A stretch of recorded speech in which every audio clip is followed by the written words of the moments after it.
Hi, everybody. Cody from The Way of the Void here. Just hoping that you know that this is just for entertainment purposes only. We're just trying to make you giggle a little bit. It's damn near designed so you can't learn anything from it. Just keep that in mind. It's just laughs, folks. There is no other God. Satan killed him.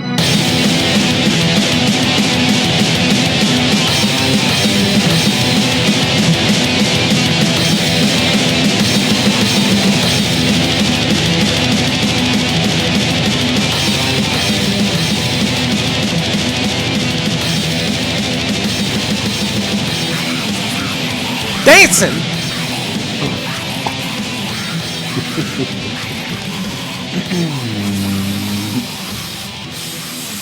Yeah.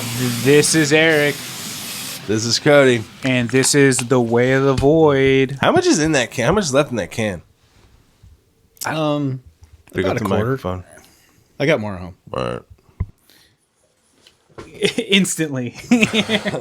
Hello, folks. Yeah. It's great to be back. Yeah. I missed every single one of you. Yeah. Yeah. You were away at foreign lands. I was in America, real America. For what you told me, it sounds like California part dos. Yeah, I recently went on a quick little jaunt to Reno, Nevada to do some gambling. Ooh, I bought an anime sculpture while I was there. She's right there. That bunny? Yeah, the bunny. The blue one? The little blue bunny. Nice. Yeah. It was cheap. Great. It was only like $40. Really? Yeah, it was Where cheap. I think it was called like HG like Epics or some shit like that. It was like online. it's like a weird novelty store or whatever where it's like they have like tons of like One Piece statues and shit like that. Right. Yeah. She looks great. And it was funny too because when we went there, he's like, "Have you ever been here before?" And I'm like, "No, I've never been here before." And then he's just like, essentially like grilling us, like, "Oh, are you visiting?" Blah blah. And it's like, "Yeah, we're visiting." And he's like, "Have you had the sushi yet?" And I'm like, "No." And he's like, "Yeah, Reno's famous for the sushi." I'm Yeah. like, "Really? Reno also landlocked. Famous for the sushi?" Yeah. I don't know though. I guess he would know. Well, from the sounds of things, I don't think you were taking too many fucking culinary gambles while you were in Reno. Yeah, I got fucking food poisoning like a day and a half before I left. I felt so bad for Dude, you. it fucking sucked. Yeah, dude, you were a diarrhea boy for a while. Not until the day we left. I know. Yeah. I texted you the day before you left. Like, Yeah. "How you feel, big dog? You gonna go get some fucking parlays?" And you were just like, "I'm fucking dying, but I Yeah. think I'm just gonna power through." Yeah, I did power through. Yeah. Dude, so the casino is pretty fun. We didn't really go too much, but when I was sitting there on the slot machines, Yeah. you know what I mean? And just putting the fucking like hundreds in the fucking slot machine. I just saw like a ashtray like right next to me. And I'm like, man, I bet you it's so fucking fun smoking cigarettes and fucking gambling. It is. Yeah. I can tell you. It from looks fun as experience. fuck. It's so fucking fun. Yeah. It's the best. It's the best. I equate it. It's it's like fucking smoking on that burger sugar or something like that. It just goes hand in hand. Oh, mama. Yeah. You're just like, this feels good. Yeah. Yeah. Yeah, casino's fun as fuck though. It's Yeah. fun. You know what I mean? The slot machines was your game this time? Yeah, I used the one called the Coin Kingdom, and it was like You sent me a picture. it was like 3 Aztec warriors or whatever, and like you fucking like do all this shit and like bonuses start popping off and stuff. Buff as fuck, Aztec Warriors, yeah. man. Yeah. Yeah. Yeah. And it's like cool little bonuses or whatever. Like there's a girl Aztec warrior, and when you get her bonus, it's like a modifier. So like all the like wilds are like 5+, 2+ modifiers or whatever. So Right. shit starts popping off. And then there's like another guy who's like a yellow guy, and he, like whenever you get his bonus, it like extends the rows like halfway up the thing. So it's like you get more rows to like get Right. stuff. Yeah, you get more chances to hit. Yeah, but it was fun. I highly recommend it. It's highly addicting. Like I fucking came home and started like watching slot machine YouTubes. And then like I was just sitting there like watching this dude play a fucking slot machine, drinking coffee and stuff for like a half hour, and I was like, oh shit, like just watching this shit is fun. Yeah. Yeah. So, and of gonna- course, it's on YouTube, so like they all fucking win and stuff. Oh yeah, Yeah. yeah. Are you gonna get into like watching poker tournaments and shit, wearing sunglasses and shit like Nah, that? dude, I can't do it. Just watching those fucking goons sitting there with sunglasses on. Do you know what will it attract you? There's this one dude in it, and he loses his shit. There's like you can look up real. I forget his fucking name. Is it Nikki? No, it's not Nikki. I thought it was. They look similar, amphibian like. Oh, But yeah, not a speak lizard, I'm a man. speak into the microphone and use your outside voice. oh yeah, we're gonna get a water bottle. Yeah, full of vinegar. We're gonna get a water bottle for Yeah, Nikki. yeah, yeah. That's my thing. You can't do it to me. What do you? What? I've done that to poor people. I used to work with a guy. I used to work back there. I used to work in restaurants. Speak into the microphone. When I used to work in restaurants, I used to squirt guys occasionally the vinegar, put them in a place. Hold it like Yeah. this, Yeah, like so it tracks your face. yeah. Hold it like you would a penis. Directly in front of the lips. Don't put it in your mouth. Yeah. Wait, that's your microphone. Yeah, you can put it in your mouth. Yeah. Yeah, you take that home. But This is going to be a fucking disaster again. no, I can tell already. no, He's not speaking in the microphone. it's fine. He's You got to fine. throw something at him. I don't have anything. The only thing I have is my models, and I don't want. Those are expensive. See? Ooh, this coffee's He's already hitting. acting up. This coffee's hitting today, though. Yeah. All right. Enough for us. Enough rough housing. But yeah, Reno's fun. Highly recommend Wait, it. how did you make the fucking drive if you were dying from the fucking food poisoning? Well, I stopped a lot. Yeah. Yeah. Oh, shit. So the like usually like on the weekends and especially when I go out of town, like I consume so much fucking coffee. Yeah. And now like nicotine pouches, like it's just Right. like cup of coffee, nicotine pouch. cup of That'll do coffee, it. Nicotine, you know what I mean? That'll but do like it this right in the time, morning. Fuck. pretty much like I would have like one cup of coffee in the morning, and that was like it. I was like barely drinking any coffee. Ooh. Yeah. Yeah. I They just wanna it pour just that on wasn't there. it just wasn't sitting right. And then I was starting to feel a little bit better. I always make this fucking mistake anytime we go to like Reno or like for whatever reason is like I can't think of anything to eat when I first get there. So I'm always like, "Oh, let's just our first meal, let's just eat at the casino, like at a restaurant." Right. And I got these Wagyu beef sliders. Mm-hmm. I was like, "Oh, it sounds like Sounds chill. They're dank as little." fuck. Yeah. You've ordered sliders before in your life, right? Yeah. 3, right? Yeah. Every you time. usually get like 3 of them. Yeah. It was Some fries. 2. Okay. They gave me 2 sliders and they weren't very good. I ate them and then I instantly got fucking sick again. And then I was just like that first night, I was just like super fucked up. And then I woke up at like 2:00 in the morning and like my nose is all stuffed up because like my allergies were popping off. Oh, My tummy was dude. upset. I like left. I like didn't prepare. I didn't bring any medicine and stuff. So like me and the wife went to like CVS in Reno at like 2:00 in the fucking morning. Ooh. And I just loaded up on like medicine and Pepto-Bismol and shit. And I was just like chugging Like, Pepto-Bismol that's all weird weekend. idea. Like, no. Nobody's buying fucking cold Yeah. medicine at 2 Yeah. in the morning in fucking Reno. And, so yeah, Without an ID. it's pretty crazy. That place looks like a fucking wasteland at night. But it was chill. I highly recommend it. It's really fun. Nice. The biggest little city. Yeah, that's what they say. It's yeah, it's cool. It's like, and it's really pretty, like all the fucking like mountains and all that shit. It has everything. Yeah, It has it's cool. You can go to Reno at any fucking given point in the year and you find something to do. I say we take a class trip. I really want to go. I want to go for my birthday. Okay. It's in December. Yeah, I can't go to Reno on like Christmas Eve. Why not? What? Your birthday's not just in December. Your birthday's like the fucking 24th. Yeah. Well, I'm like Mexican, and if I'm willing to abandon my family on Right. Christmas Eve, Right. I think you guys should also. It'll be fun. So that means we have to take this one too. Yeah, we could take him. He'll be fine. Is he going to be able to get loose? Yeah, I can go. Yeah, he could go. Yeah. I'll bounce it off the fucking boss. Yeah. See what happens. Well, do you have the full 2 weeks off? Like ish? Yeah. Okay. What about I do don't you go have back any? to work till after the new year. Okay, Nikki, do you have any time off? Yeah, I'll have time off around then. Yeah, but we'll think of something. I think we should go the week before. I could do the week before. That would be fucking tight. Yeah. I'll bounce off the wife. Yeah. We don't have to go very long, like 2-3 days. She's fucking still alive. Like, Oh, yeah. she's got walking pneumonia right now.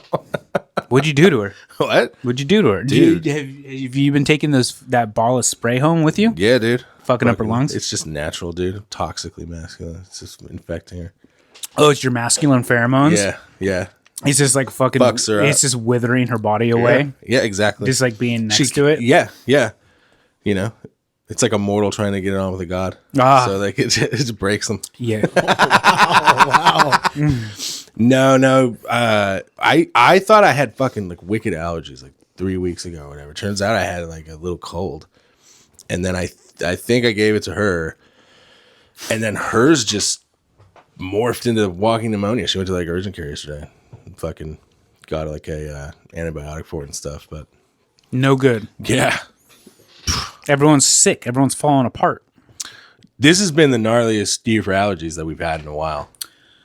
For me, my anyways, I've been fucked up. I get super bad allergies. I think we've talked about this before, but my allergies just started popping off like last week.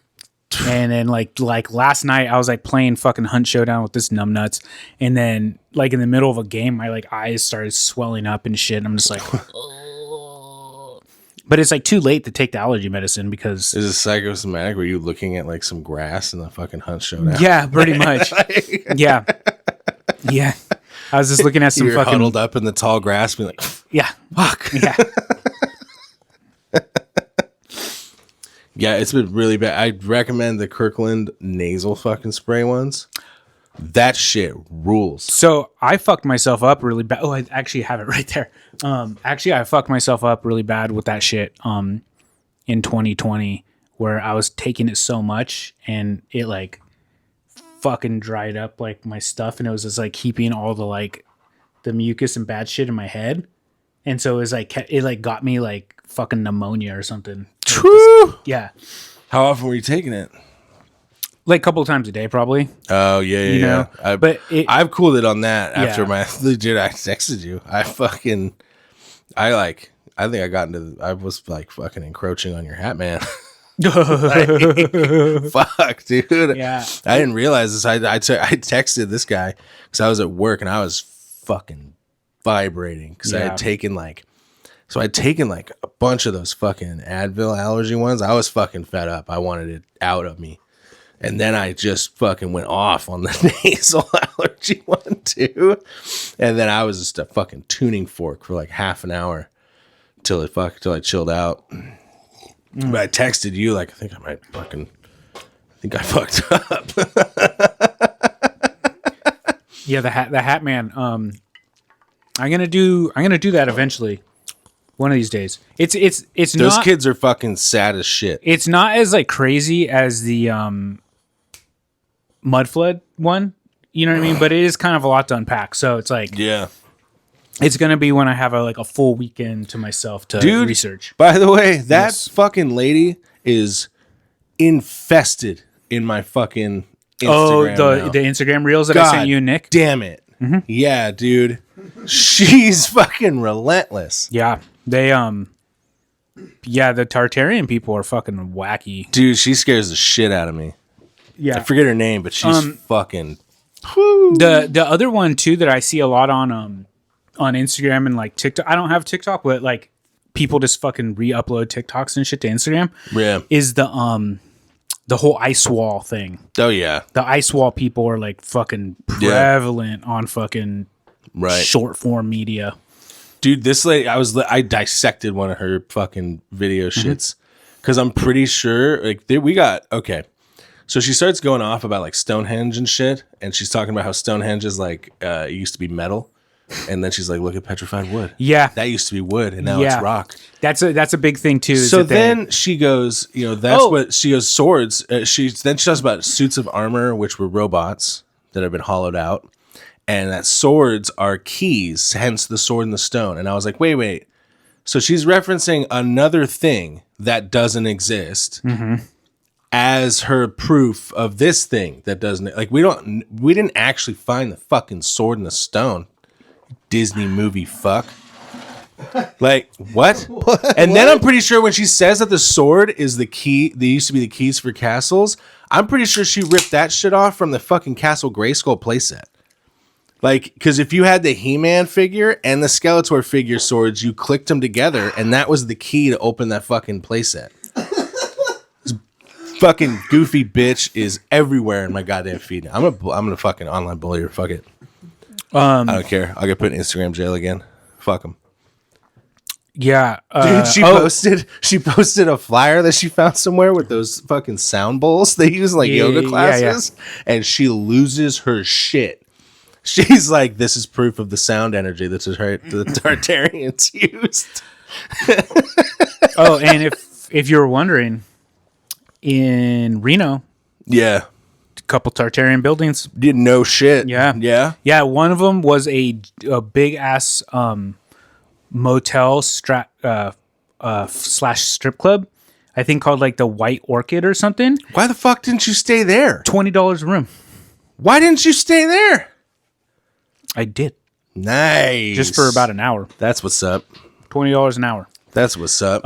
No, it looked super fucking dingy. It looked fucking gnarly as fuck. Ooh. Yeah.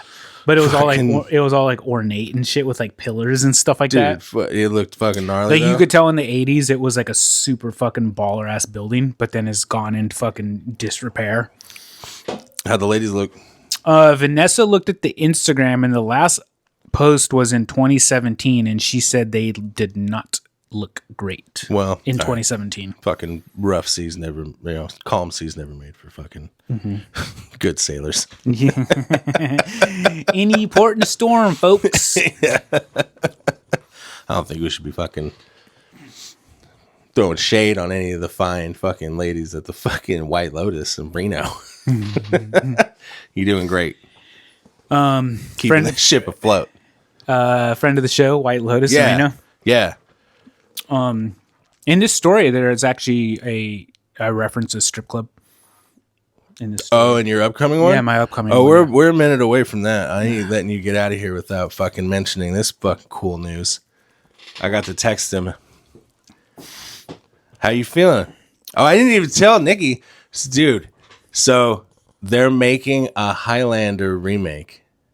I support that. Yeah. I like Highlander. So guess who McLeod is? Guess who McLeod is? Fucking Henry Cavill, baby. Really? And here's where it gets fucking interesting. Yeah, I'm pumped. And guess who the Kurgan is? Motherfucking Dave Bautista. Yep. Taking over for Clint. Look at it. I can see the fucking needle going to the red right now. Yeah. He's going to have to bulk up. Yeah, he's going to have to bulk up. I think they're going in a different direction for this Kurgan. I think they're aiming for not to put out too many unrealistic body standard kind of things. Like how would he actually look if he was like from this time period kind of thing? How do you feel about that? Dude, can you imagine that? Though it's just fucking funny that like Henry Cavill is just like an actor. You know what I mean? Right. A good actor. I like all his stuff. I'm a fucking dork on the internet, so of course I love Henry Cavill. But it's just like, but he's just an actor, you know what I mean? Yeah. And he's fucking bigger than Dave Bautista, who's a fucking giant ass wrestler, and an actor is bigger than you. Yeah. The Kurgan. Yeah, the Kurgan is supposed to be this 7 foot tall, giant fucking savage. Like, dude, we went from Clancy Brown. Yeah, he's like wearing fucking crazy bone dragon armor and shit. It's like, it's super funny because it's like, well, they're gonna be changing that. I'm not gonna say the Highlander is like historically accurate by any means, but it's like, it starts in like Scotland with like these like one of the most fucking bonkers movies ever. And it's like in Scotland with all these like tribes fighting each other, and then out of fucking nowhere is this gigantic fucking monster of a man wearing like dragon bone armor and shit. Well, before you even get there, you're talking about a movie about the fucking eternal Scottish warrior, and you get Sean Connery, and you're like, let's make him the Spaniard. What? What? Excuse me? Why? And so here comes fucking Ramirez? Sean Connery. Yeah. Ramirez, yeah. Sean Connery shows up, spray tanned to the gills. Oh my God, you can see every crease in his fucking face. And he is like, he doesn't change anything. He doesn't change anything. Like he still sounds like he shows up like, hello. Yes, I'm from Spain. And you're like, I guess. That movie fucking rules. Yeah. That movie's so good. I'm just saying the premise of it, like whoever cast that, bro, Yeah. you got the most Scottish guy ever. And you're like, let's make him And Spanish. Christopher Lambert. Yeah. Raiden, dude. Yeah. He's a wacky one. I can't really pick. I don't know where the fuck his accent is from. It sure as fuck isn't Scottish. No. But I think Christopher Lambert just kind of he just has that voice where he doesn't doesn't do acts. He's just always that hello. Yeah, he has like a he's like a Raiden and McLeod. It sounded exactly the fucking same. Raiden, the fucking old Chinese fucking mystic, fucking Christopher Lambert. Dude, the Chinese god of fucking lightning. Christopher Lambert. Hey Nikki, can you find me and open one of these blue ones? Yeah. Fuck it. Don't worry about it. Well, put it back. I don't need it. Yeah. Sorry. Taking a big boy. Mm-hmm. Friend of the show. Yeah. Are you gonna go see it? Yeah, I'll fucking see it because I like Highlander.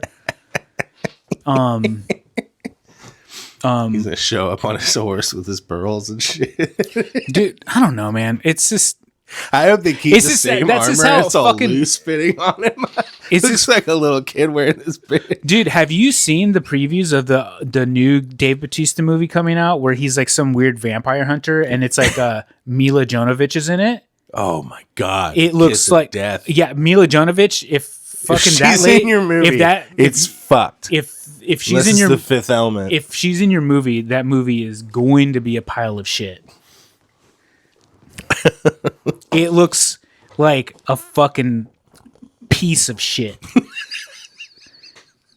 It looks What's it called? It looks dumb as fuck. Like when I watched the trailer of it, I'm like, is this like a fucking SNL sketch? Like it looks fucking dumb as This fuck. is fucking. It's like it's one of those. It's movies, one of them red wine, like uncorked fucking Saban films, fucking jams. but it's like a crazy post-apocalyptic like sci-fi thing where he's Right. like where the whole world is vampires Yeah. and like he plays like a vampire hunter or some fucking thing, and then I guarantee you whatever the fuck she plays, she's like the key to everything because like that's all that lady fucking plays is like the key to fucking everything. It's like yeah, she struck gold with Fifth Element, and then dude. Then she married the director that did Yeah. the Resident Evil movies. yeah, and then she's just so he like, just kept cranking them out. yeah, What are they on now? It's like Resident Evil, like 14. they're rebooting it. I heard. Without her? Yeah, they're rebooting it. Oh, bitch. Yeah. Oh, Those movies That sucks. Those movies got so fucking wacky. I watched a though they barely followed any of the games. Fuck no. Even from the first one, they so- barely fucking touched it. a couple years ago, Red Letter Media, they did this thing where they put 3 different Resident Evil movies. Like I think it was like 3, 4, and 5, like on 3 different screens, and they Right. fucking played them all at the same time and reviewed them.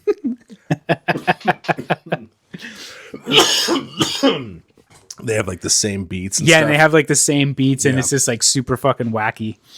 They don't make any fucking sense, those movies at all. No. They're goofy. Well, after like 7 or something, the world has been like ended. It's all like desert Mad Max. Yeah, it's like shit. a Mad Max movie. Yeah, Don't they kind of like introduce magic or some kind of like close to the microphone.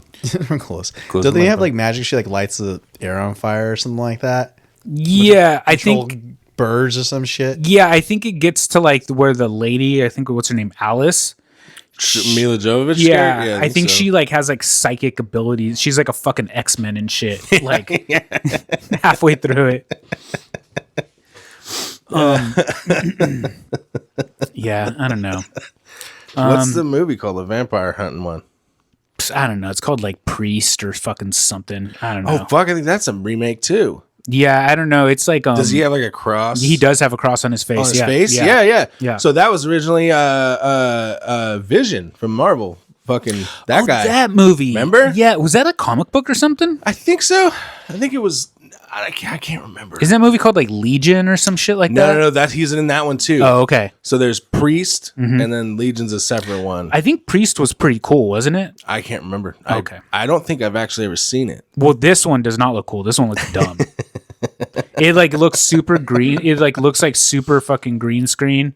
And like, you know how sometimes you'll watch a movie trailer and it looks a little bit kind of low budget, and then you notice that like nobody's talking in it, and you're like, oh, this is some foreign piece of shit. Yeah. That's what it looks like. It looks like some fucking like German fucking like sci-fi One of those movie. like Russian Steven Seagal movies. Yeah, exactly. That's what it fucking looks like. And like everything is like green screen. It has like super bizarre, like weird lighting with like a brown filter. Dude, have you seen Steven Seagal?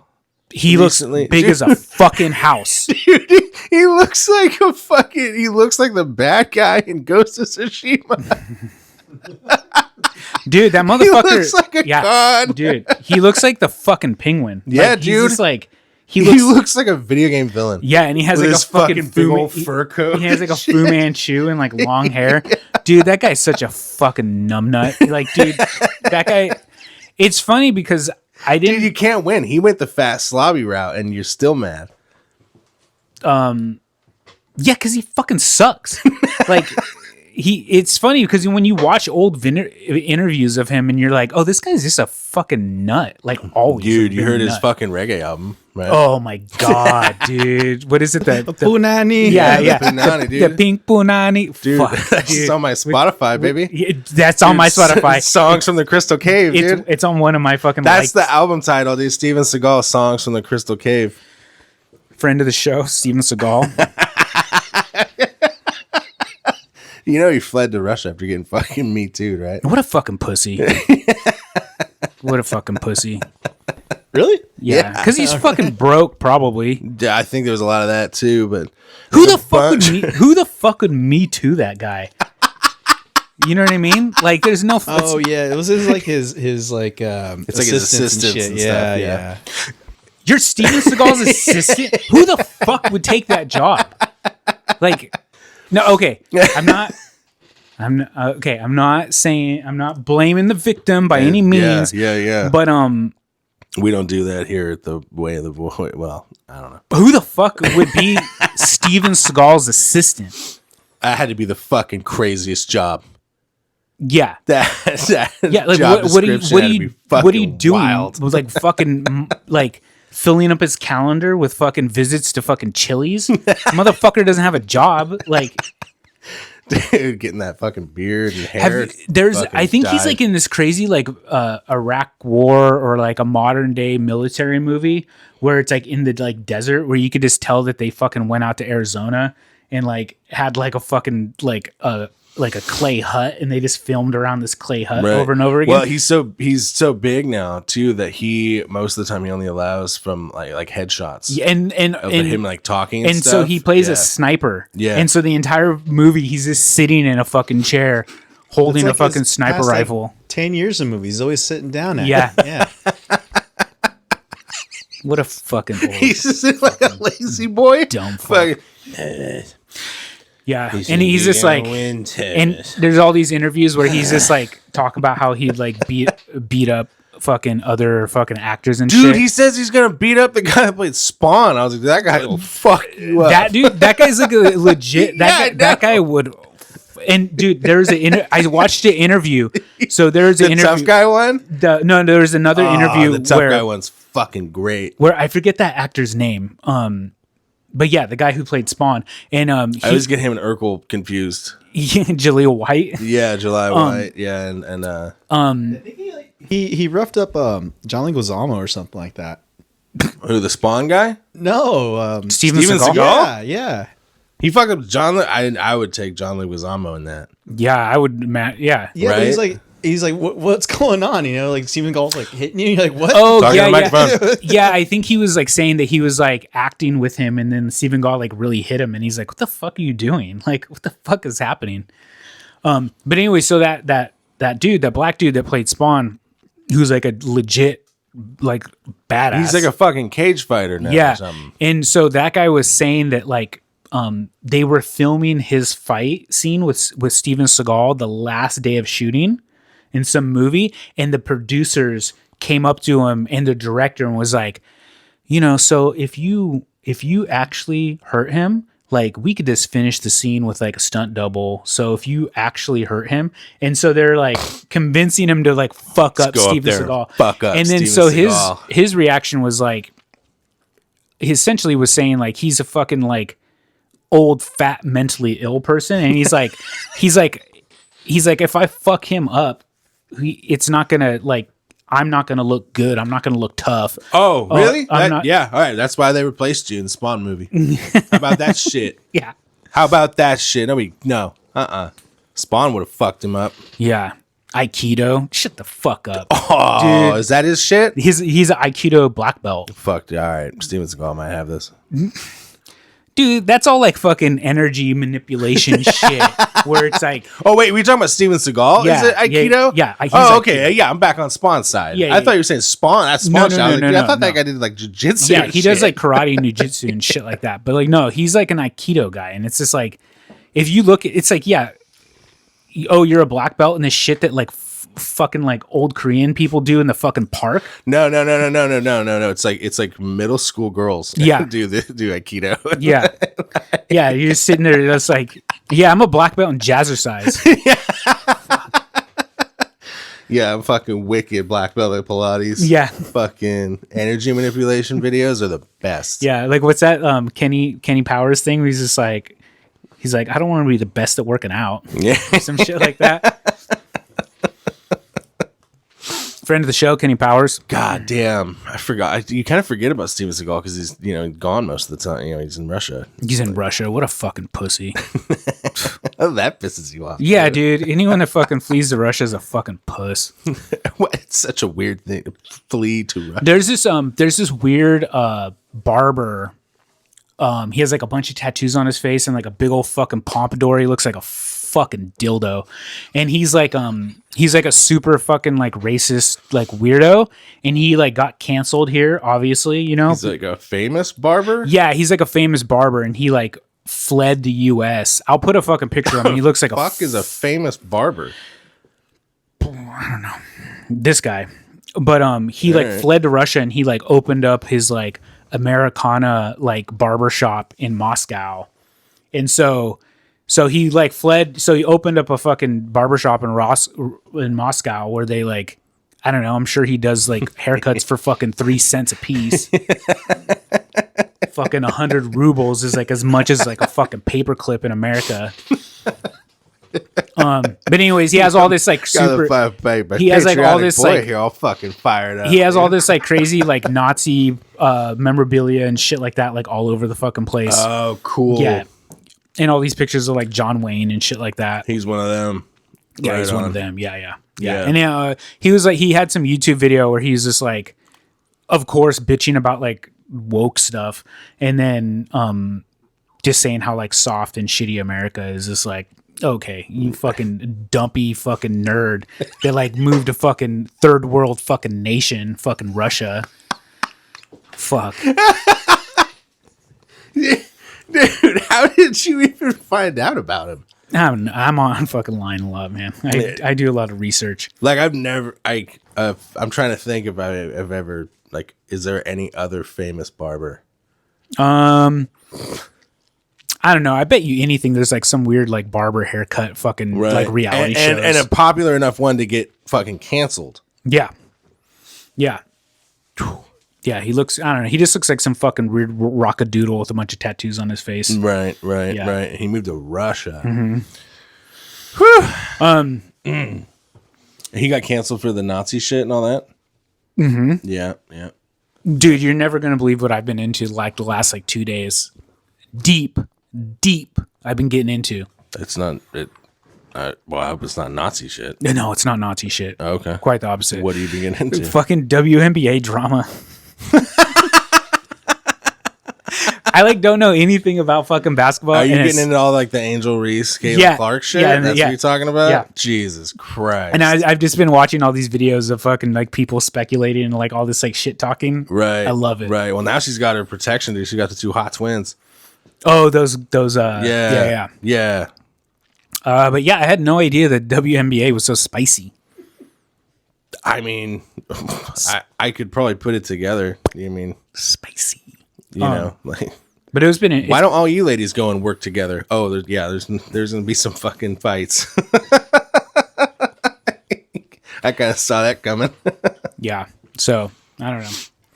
Yeah, gonna- you've been getting into this, A little bit. It's been pretty fun just Yeah? like watching all the drama and shit like right? that. Yeah. Do you see that fucking one call the other one fucking Inspector Gadget? Did you see that? No. So Caitlin Clark is like, they're doing that thing, you know, where they like sometimes they just film them going to the locker room, you know, Yeah. like before a game. So Caitlin Clark shows up and she's got like this fucking beige trench coat on. Yeah.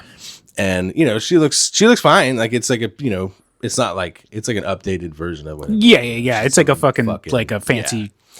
And so she walks in, and then one of the fucking hot blonde ones like is walking in too, and she's like, "Man, what do you expect? I'm gonna have to follow Inspector Gadget here." She just keeps walking. It's so tight. Fuck yeah. I love it. Fucking lit her up. Yeah. Fuck yeah. I like it. Yeah, I'm glad you have a new hobby. Yeah, how'd the One Piece cards work out? I have Did you not want that out there? I have a binder somewhere around here. You want them? No, Okay. no. Did you ever watch the show? Fuck no. No, neither did I. Vanessa started watching it because like she said that the Netflix show was good. I'm fucking out. No. And then she started watching the anime and stuff. So I support that. Right, I didn't support any of it. I have to say, I entertained it, and then I was like, dude, none of these guys are screaming or powering up. This is Well, that One Piece though, there's some of those female characters are pretty sizzo lean. right. Okay. All right. Well, there's plenty of those animes that I don't watch either, too. Yeah, that's true. There's too much stuff out there. Right. What else you been up to besides your trip, your voyage? Not much. Researching this topic quite a bit. That's been good. There's actually a lot of very good videos and people that research this. Yeah, So, it's wild doing a true crime one because Yeah. like, this actually happened. And Yeah. here's like a cop that arrested. Yeah, here's exactly. A fucking So, witness. you know what I mean? Yeah. there is a quite a bit of the like what is it, the untrustworthy narrative or whatever with that story. How There's so? I'll get into it, but it's a lot of fucking kook drug addicts were like the people that involved. So it's super funny because they always talk about like weed, that this guy was a big marijuana enthusiast and that he was sold weed and stuff like that. That's what's up. And everyone around him was like big stoners. But if you listen to like the story and you listen to the people, like the witnesses and stuff, and you're like, I'm pretty sure these people were doing fucking crack. Like this fucking, like, it's like, He wasn't just marijuana. no, it was not just marijuana. Like these guys sound like fucking crackheads. So yeah. Yeah. But I don't know. Besides that, nothing, man. I've been chilling. That walk with Jaw had a little bit of purpose to it. You were Yeah, fucking- I'm pretty fucking sure. Yeah. All right.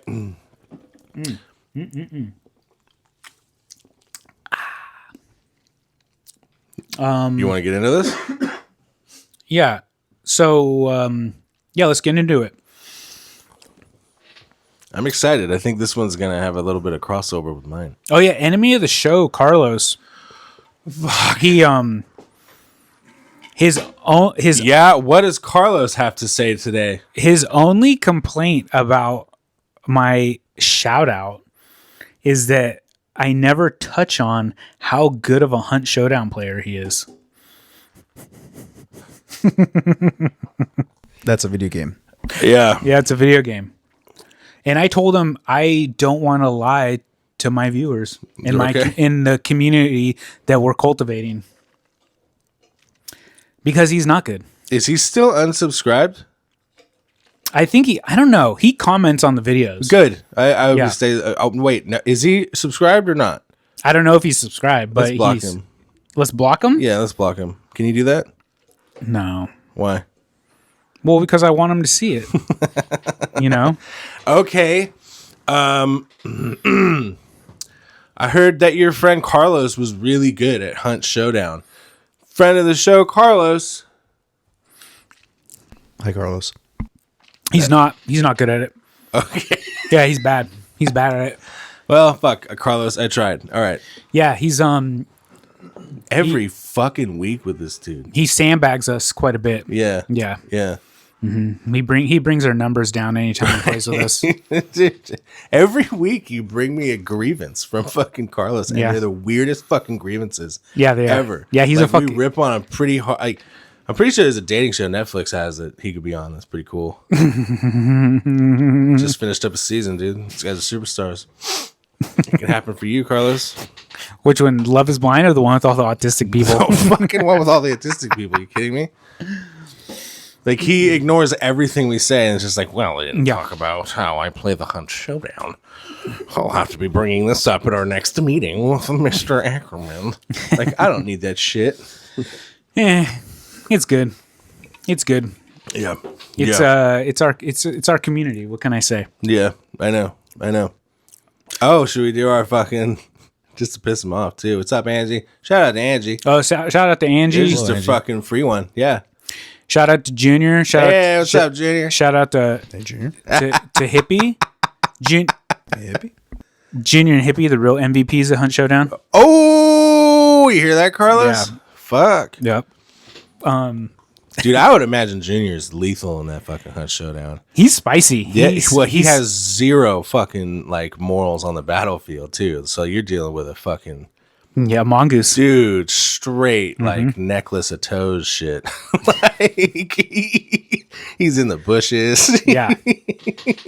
Yeah. I How'd you crack get all that up. loot, Junior? I killed him while I was sleeping. He because he'll start talking shit about people that like get killed and stuff like that, and he's like, "Yeah, I saw you go down like a sack of taters," and I just like start cracking up, talking about people fucking just hitting the ground like a sack of potatoes, and I just fucking get Don't just say, you're talking about Aaron. yeah, You're saying Aaron. dude. We don't even play with him anymore. No. No. No, I think he has like a fucking mail order bride or some shit that he found. So he's like been MIA for like a month or two. You know?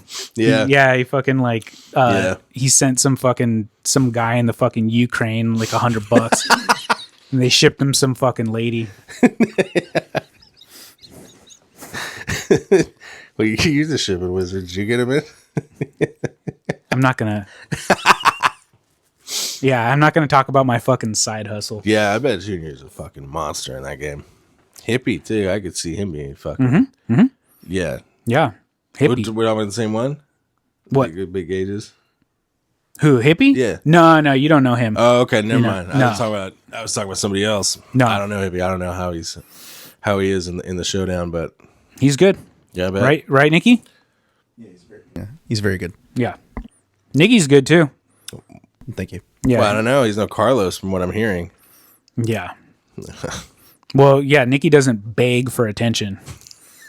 He doesn't fucking just sit there begging me for a fucking shout out. All right. Now that we've handled fucking Carlos's grievances this week, Jesus Christ. Should we get into this week's topic? Yeah, let's try it out. God. What? Okay.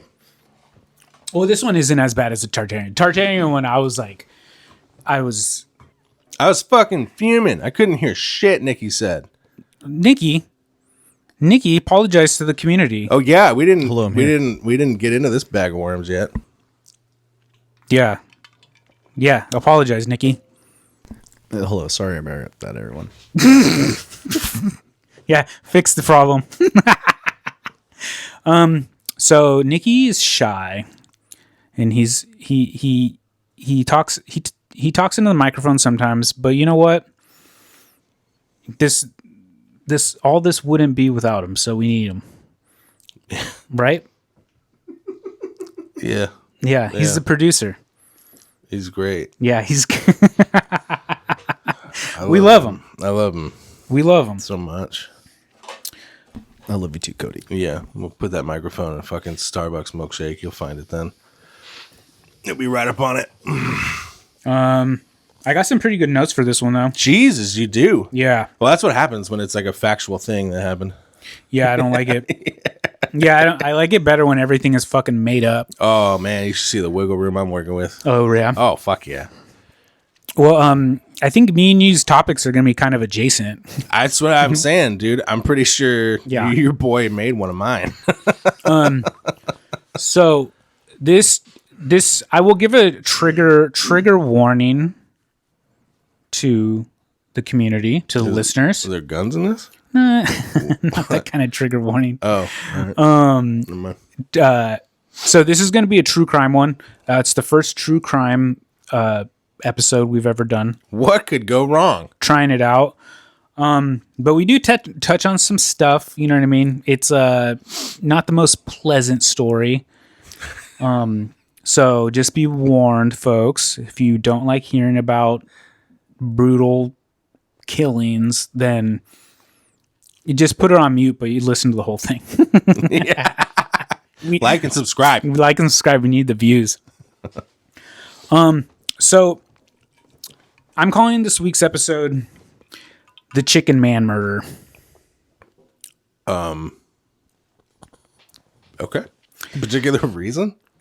Sort of. So this story takes place in the Lower East Side of New York City in 1989.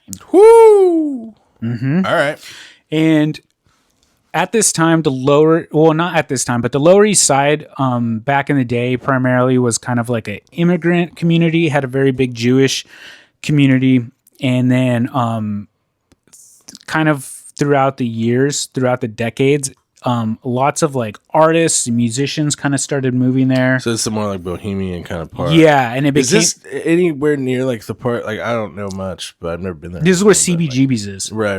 Yeah. Okay. It's not like the parts that were like straight rubble in the 70s and shit. So like yeah, part of it. Yeah. So that's what happened is that like a lot of the buildings fell into disrepair, and then like a lot of these like crazy like landlords, slumlords started abandoning entire buildings and stuff like that. So in the like 70s and 80s, like a lot of squatters moved in. And so it's like entire neighborhoods where it was just like fucking like rubble and shit. Yeah. I'll post a couple pictures and stuff like that, but like it You looks can watch old news stories from it. Yeah. Like in the 70s and stuff. It looks like fucking. yeah. It looks so crazy. And during this time, it like looks fucking apocalyptic. Like it's fucking nuts. It is. Yeah, you think you're in Baghdad or something. It's like not like New York City, because I guess New York City or like Lower East Side now is like super gentrified and is like a super nice neighborhood and shit now. That was not the fucking case in the fucking 80s. And, you know, it was like during the crack epidemic.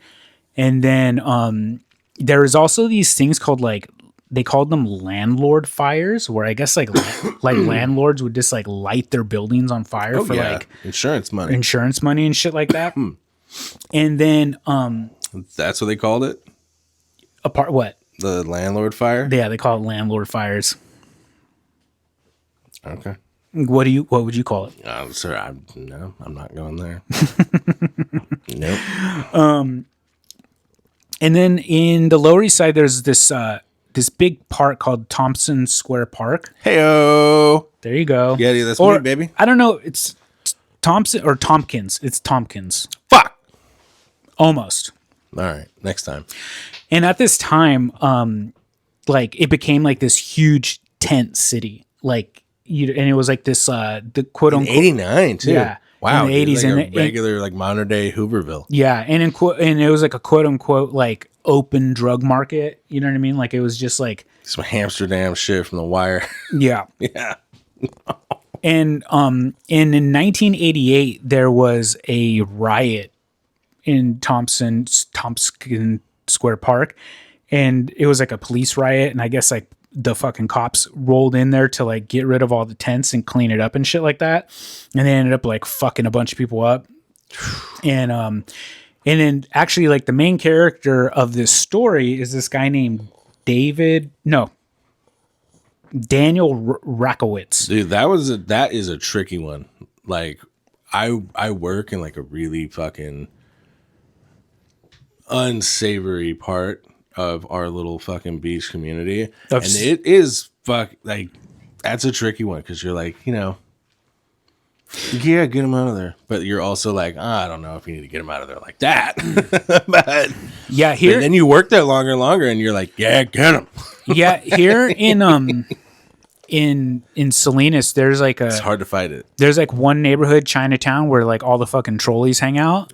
But then there's a couple areas where I think it's like Caltrans or like the state owns the land, and so the cops can't get them out of there. Like they have, so it's like this whole fucking big thing where like they know exactly where to go to set up their tents because the cops can't fucking get them out of there right away. It like takes like all this shit to like get them out. All right. Very industrious people. Fucking they should be in the space program. Yeah. Fuck. Hey man, those motherfuckers do some fucking miracle work on some fucking BMX bikes. Dude, all right. They're only good at demo. Yeah. All right. I've seen it time and time again. They can take the drill apart, putting it back together. That's where it gets fucking tricky for the tweaker community. So like, yeah, if you need that BMX bike broken down, whoo, dude, that's your squad. And this police riot in 1988 was like pretty big, pretty famous, and like the news was everywhere and stuff like that. And apparently they have like a interview with this dude Daniel Rakowitz, and he is this super tall, skinny hippie, has like super long blonde hair and like a big old fucking bushy beard and stuff. Right. Like he looks like a hippie from like the 60s. Yeah.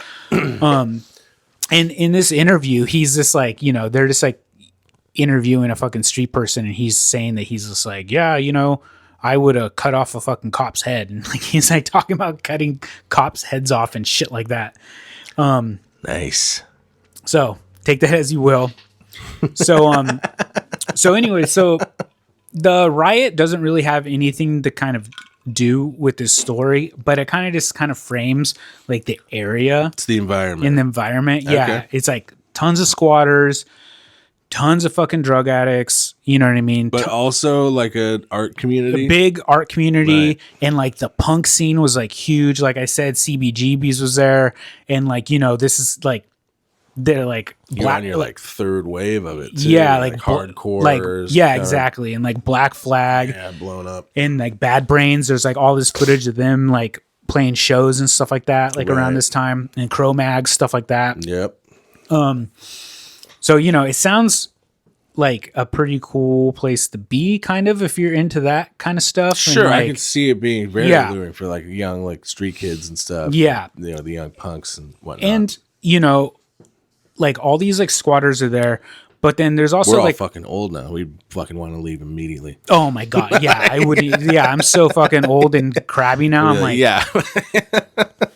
like they talk about like apartments with like fucking 10, 12 people in it, and I'm just like, Oh that my sounds God. like a fucking nightmare to No, me. Like, no. no. I'll sleep outside. Fuck it. Yeah, I'll sleep in my car. Yeah. So, anyways, this dude Daniel Rakowitz, I'll give a little background on this guy. So, he was born in Texas, and he had a mother and father, and the dad was an MP in the military. All right. So he's part of the military police. Yeah, he was a military cop. And then he ended up being like, I believe, like a detective or something in Texas after he left the military. But this dude's like upbringing was kind of fucked because he at some point when he was 3 years old, I believe they were in Paris, military to move around a lot, Paris, France? Paris, France. Okay. So when he was in Paris, France with his family, his mom died of a heart attack in front of him when he was like 3. Okay. And Womp womp. womp womp. And then so his dad, like any normal dad would do, married his late wife's sister 3 months later. Oh, hell yeah. Oh, power move. Power move. I'm gonna take down this whole family tree. And then I guess so she moved in with her 3 kids, and I guess her 3 kids I bet they were awesome. were super abusive to this Daniel kid. Saw that coming. And so early on, this Daniel kid had kind of a rough go of it. And it says that he started seeing like religious visions of like 3 wise men telling him that he's Jesus. And This is all going down the right road. Oh, man. this was like happening like very early on. Like when he's like 5, there's like reports of him telling his like classmates when he's 5 that he's Jesus and that he could do like miracles and stuff like that. So very, very early on, this dude is like obviously. And where is this again? So This is in Texas? so this is Texas. Like his family, he moves back to Texas, and he's telling people he's fucking Jesus. Little kid is telling people he's fucking Jesus and shit. They don't take kindly to that. And They don't like that at all. so it doesn't really say like how long the dad is like married to the sister-in-law, but it doesn't sound like the marriage lasts very long. So it's Oh, yeah? yeah. And so Does she have any more siblings?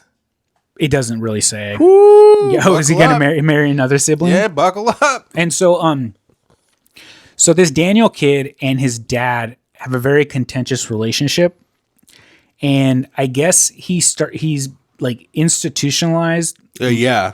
multiple times. Oh, the dad wasn't stoked on his like 6-year-old being like, you know, Jesus, right? And he gets put on lithium like right away. And so he's like a little kid on lithium. And it says that he's like on lithium from when he was like 6 to like 11. Mm-hmm. And Something tells me that we probably should have continued. with that. and when he gets a little bit older, like his teenage years, you know, that's when he kind of discovers drugs and marijuana. And so he starts smoking weed, and obviously the dad is a fucking cop and he's like not into it. Yeah.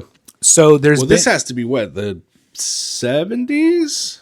he's born in 1960, and so this is the 70s. When he's getting into it. Okay. Yeah. And then there's reports of his dad like actually arresting him and like, you know, showing him the fucking like arm of the law and stuff like that. And then there's actually reports of the dad getting some of his like cop friends to fuck him up, to beat him up. Yeah, set him straight. So this kid from the get-go has like a kind of a shitty life, you know. Oh, that sucks. And this is where things get sort of weird. So he graduates high school in 1980, Right. and then he joins the army, the military. And it says that he's in the military for 2 years, and then he's honorably discharged. Really? Yeah. Well, that is unusual, Yeah. to say the least. Usually with these guys, it's like they're in there for not that long. Yeah. And then the army's usually like, oh, fucking, Yeah. why don't you fucking kick rocks? So he's honorably discharged, and then he moves back to Did Texas. they say why? It doesn't say why. Yeah. They Yeah. found some fucking psych eval shit, and they were like, ooh. Yeah. Yeah. All right. All right, let's teach him how to shoot and get him out of here. Yeah. Let's teach them how to kill people with a fucking napkin and then release them. We don't need this. So whenever he leaves the army, it doesn't say how this happens, but he meets a young lady and they get married. The lady's 14 years old. Ooh. I guess in Texas, if you want to marry a minor, you just have to get her parents' approval, and you could marry a minor. Sick. Loophole. And What the fuck? and there's, I don't know, it says her name somewhere, but it wasn't really pertinent to the story, so I didn't write it down. So this is like marriage number 1. Marriage number 1. Wow. And so this lady, Can you imagine being the parents and the fucking honorably discharged Jesus kid comes like knocking around, being like, I had an idea. I like your daughter. Your daughter likes me. Why are we bullshitting? Like, why don't we get this done? What do you say? And then you're like, sounds good. Yeah. Yeah. Sounds good. And this is it. What year was this? Like in the very early 80s. Wow, it's not even that fucking long ago. No. It doesn't feel like that long ago. No. Fuck. It's some Ted Nugent shit. Didn't Ted Nugent do that? What, marry a teenager? Yeah, like he got signed over. She got signed over to him. Probably. Sounds Yeah. like Ted Nugent's fucking style. Yeah, dude, that does sound like a Nugent move, huh? Yeah. Fucking stranglehold. Yeah, what is it? Fucking Wango Tango? Guy fucking sucks. Yeah, another you just fan. No, I don't know. It's just one of those things where it's like he's like this big prolific like rock star, and then you like listen to his music and you're like, this shit's fucking dumb. Yeah. I don't know. It's saying, but whatever. Yeah. I'm a fucking hater. It's like anytime somebody like would be at like work or whatever and like put on like Frank Zappa, I'm like, what the fuck is this? You know what I mean? It's just like a fucking goofy fucking circus music and shit. Like, what the fuck are you listening to? Sounds like a fucking It comedy definitely album. hits like a pretentious chord too. Yeah. You just don't get fucking Zappa. Yeah, you just don't get You're just Zappa. like, all right, but whatever. I feel like Ted Nugent is the same thing. It's just like fucking bunch of bullshit. Yeah. Yeah. What is it? Cat scratch fever? Yeah. Shut the fuck up. Get the fuck out of here. He's a sober rock star too. Oh yeah. You know what he Fuck. does, right? He before he goes on stage, he eats like 15 fucking Hershey bars. That's his thing. Do you remember when he got in trouble with the Catalyst? No. He went behind the Catalyst and had people film him fucking shooting arrows at fucking pictures of Obama in Santa Cruz. People fucking lost. I remember watching the news being like, That didn't go well in Santa Cruz? no, it was funny as fuck to watch him like, I thought I'd get a fucking warmer reception than this. There was a couple there, it was a Ted Nugent like show at the Catalyst. So like, I'm sure there was, there was a couple fucking patriotic boys out there. Where in Santa Cruz? Yeah. Oh, hell yeah. Yeah. But yeah, he did that, and it was on like fucking Action News 8 and shit. This fucking Dan Green got a hold of him. No shit, old Dan Fucking- Green, Oh fuck, old Dan Green got a hold of him, ripped him a new one. Like, friend of the show. yeah, dude, look at this shit. He's on the news. Normally Dan Green's pretty fucking good. He's our local news guy. Or he used to be. I think he retired. I don't know. He's here in Salinas. Yeah. that's where- He used to do a show about Yeah. like all the Every fucking morning. hoity-toity places you can go in Carmel too. But yeah, he just gets on there and he's like fucking not professional. He's like, look at what Ted Nugent did. Look at it. So there's reports from this young lady, very young lady, saying that Daniel was like extremely mentally and physically abusive Yeah. and would tell her that he had killed multiple prostitutes and had like gouged out a fucking lady's eye with like a screwdriver. And then he would often say that he like decapitated dogs and shit like that. And I guess there's reports where he would like handcuff her to the refrigerator and just like leave her there for hours. Welcome to your Monday morning, folks. Hope it's going well. I gave a trigger warning. Yeah. All right, so he sounds like obviously pretty fucking cool guy. Yeah. Doing pretty cool guy stuff. So she's what, 15 at this point? Yeah, it doesn't. Yeah, probably. So at some point around 1985, he ditches his wife and ditches Texas and makes his way to the Lower East Side and moves to New York City. That's probably like the biggest blessing that poor girl will fucking got. Yeah, Like but that's believe me, that's what you hope for. Apparently, in this story. they never got a divorce. Like apparently, he just like left town and just like disappeared. She never got a divorce? Yeah, like they never got a divorce. Wow, Like, talk about a fucking ride or die. Holy shit. Yeah. So, and I guess Like even into adulthood like during this court case, like I think she was like a fucking witness and like against him. obviously, Yeah, and yeah, like yeah, that's yeah. where this whole like handcuffing thing and talking about decapitating dogs and shit right. came out was in his court case. Okay, all right. And so he moves to New York City, and he like this place is like filled with fucking oddballs and fucking weirdos, you know what I mean, and fucking kooks galore. But he stands out. He's fucking strange to them. Fuck. But he's like he's a big like marijuana enthusiast, and he sells weed, you know what I mean? So he's like a drug dealer, and then he also like spouts off his like weird religious beliefs, and he starts a cult called the Cult of the 966. And he goes on these long rants how the 966 is like the actual mark of the beast, and that he's like he's either Jesus or he's like the second coming of Jesus, you know what I mean? And like he like tells everybody this, like he like, talks about this all the time. But it also is very funny that they make a note that he starts a cult, but he doesn't have any followers. And I guess he has like he has You gotta like, have that fucking charisma if so you want to get that's into that game. that is also one of the Right. things is that they say is that like most cult leaders are very charismatic. Yeah, dude, this motherfucker And- ain't nearly horny enough to be and, fucking cold. and they even say that he is not charismatic at all, so Yeah. he doesn't get any followers, and that after like all the court interviews and police interviews and stuff, like they don't believe he ever even had followers, no, you know? yeah. Cult leader dudes they're like a special breed. Yeah. And obviously he has a huge fascination with Charles Manson, and I guess was gonna ask Yeah. where he ranked. Like that guy must have really affected this dude. Yeah, and I guess there's so many kind of like I forget the name of it, but I guess like Manson's family, they had like some ranch somewhere, and it had like a name. like Spawn Ranch. Yeah, and so he would write like It's an old movie ghost like Western Town. so in he Hollywood. would write like Spawn Ranch on like all of the places that he lived. Like he said that it was like Spawn Ranch like East Oh, and shit like that.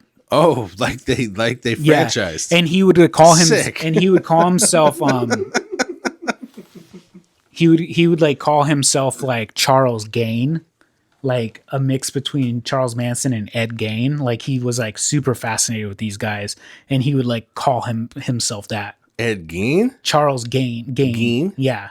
like the The cannibal dude. All right, wow. So this dude's a fucking wackadoodle for sure. And so he sold drugs in Tompkins Square Park, and people really liked him. Like he was very well liked By the fucking army of the fucking downtrodden Hooverville folk. Yeah. Okay, that's And- strange. Yeah, and like there's all these pictures of him like with big groups of people, and like it looks like he had like tons of friends. Did they that were- call him fucking Charlie Gein? No, what they would call him is the Chicken Man, because he had a pet rooster that he would keep on his shoulder at all times, and the rooster's name was Rooster. And so Dude, they called him. All right. Before we go any further, for those of you out there, that's a fucking hallmark of a completely insane person. Once they get like an avian fucking familiar to do their fucking biddings and shit, dude, that I'm telling you, that is mental illness fucking 101. They are bird folk. I don't trust anyone that owns birds. No, they're bird folk. I don't like birds. Little dinosaurs. I know what you mean. Yeah. I back when I was a kid, my stepfather had some other guy in his life. I don't think it was a friend of his, but somebody he knew that I had a bird on his shoulder like at all times, and he had bird shit down his back, and the guy was weird. Yeah. God damn. Yeah. It makes me think about like old pirate captains. Like Yeah. I bet it's just some fucking insane Yeah. nut job that just had a parrot and shit. Yeah. Like it's a miracle they ever got anything done. It's funny for the listeners. You can't tell because there's not a camera on him, but Nikki actually has a parrot right now. He has a parrot on his shoulder. Yeah. Yeah. and shit running down his back. Yeah, bird yeah. shit. So where the fuck was I? And so he also was He got his fucking crazy person pet, the fucking and so chicken. It doesn't really say if at this time if he was homeless or not, but he had like this very like strong affinity for the homeless, and he would sell weed, and then he would go down and like buy like a fucking ton of chickens, and then Live? live chickens, and then he would butcher them, and then he would make like giant pots of fucking soup and hand it out in Tompkins Square Park. And so it's funny. He was just fucking. Yeah. He was just getting off on Yeah. cutting a bunch of chicken heads off. And so like it's funny because like they talk about him wanting to be like a fucking pseudo like cult leader. Yeah. I honestly think that he was just doing that to like try Yeah. to get like followers and like, you know what I mean? Kind of like how like when the fucking church. Well, he's serving meat too. Yeah. He's serving it like with these dudes. Like he obviously doesn't have the chops for the cult leader thing. Yeah. Doesn't sound like he has the charisma. It doesn't sound like he has like kind of the self control to like reel him in first. It sounds like honestly these people just like him because he's feeding them, and he always has weed around. Yeah. You know. Yeah. Which I get it. I've definitely been friends with some folk where I'm like, dude, if you didn't have this fucking weed, Yeah. If you didn't, god damn. If you didn't have this blow, Yeah. I would never talk to you ever fucking again. Holy shit. Yeah. Yeah. But Yeah. I'm like, I have to be high off my ass to fucking even stand you. fucking entertain you. To even fucking look at you. But the drugs are good, so fuck it. Yep. No, with these dudes, it's all about like trying to map out. All right, where are you getting bricked up? Yeah. Oh, okay. Now the chickens make sense. He got to go down like once a week and just fucking kill a bunch of shit. Yeah. He was probably all the whole time. And so at this point, he's like very well known. He's the chicken man, and you know he's doing all this shit. And Is he accepted with like the bohemian like art community? yeah, big too? time. Yeah. I saw that coming. Yeah, like you know what I mean. Like there's you could tell that there's a bunch of photos of him Yeah. in the park with like Those tons of fucking people, snobs love and he's him. like fucking clapping, and they look like they're having a big fucking powwow and shit like Yeah. that. And he's like fucking hella tall, and those guys get away with fucking murder. Or do they? Anyways, Let's say with the color too and the chair, like you do look especially little. little, Yeah. For the fucking listeners, you can't tell, but I'm 4'2". Cody looks like he's big, but he's 5 feet tall, Yeah. and I'm 4 feet tall. Yeah, it's all right. My little guy. Yeah. All right. So, at some point, he gets a job as a dishwasher, and it seems like his life, as much as it can, sort of kind of like levels out and gets a little bit of normalcy because he ends up moving in to an apartment like right on the edge of Tompkins Square Park. Really? Yeah, and So so he was able to secure employment and Yeah. like get a place. yeah, and so Was it a squatter place though? So no, it's not, because there's a lease that's involved in it, and this lease becomes a very Yeah. focal point of the story. But it's so Fucking slumlord save. it says that this is kind of where the reports get a little fucking funky, because there's some reports saying that he moves into an apartment with a couple, a girl named Sylvie and a guy named Steve. But then there's also reports that multiple people live in this apartment. Right. It's pretty we all had apartments like that. Oh, fuck yeah. Dude, I lived in a place that I'm pretty sure had been subletted since like 1970. Yeah. Like, God knows who the original. Who the original lease is. Yeah. Yeah, there's all those like the fucking cute ones where you move into an apartment Yeah. and you're like, oh, you pay the person moving out of the room the deposit. Yeah. Yeah. Dude, it was subletted so long that we had no control over like utilities anymore. Our mutual friend hit me up after he went down Like to years LA. later? Dude, for years he's just like, yo, why am I paying this PG&E bill? We're like, I don't know how to change it, dude. Yeah. Hadn't lived there in like a decade. Yeah. God damn. I love that shit. Fucking city living. Yeah. The best. The best. I hate it. And so he lives in this apartment, and I guess he has like a big fascination with watching TV and smoking weed, and like he will just like Fucking real. Yeah, you too? Oh, you don't say.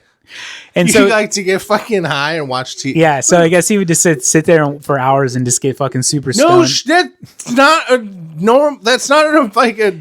Everybody does that. they fucking make it a point to say it in the story. Okay. So he lives in this apartment.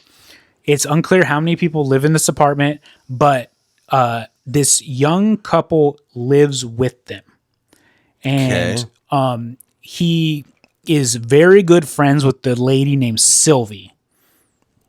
Okay. And at some point, Sylvie and her boyfriend, they either break up or they both move out because she gets her own apartment. So moves out. She's moving out. Right. And then so he's looking for a new roommate to help pay the rent. Mm-hmm. And so at this point in Thompson Square Park, while he's gallivanting, selling weed and all this other shit, he meets a young woman named Monica Burrell. Okay. And Monica Burrell is she's a dancer from Switzerland.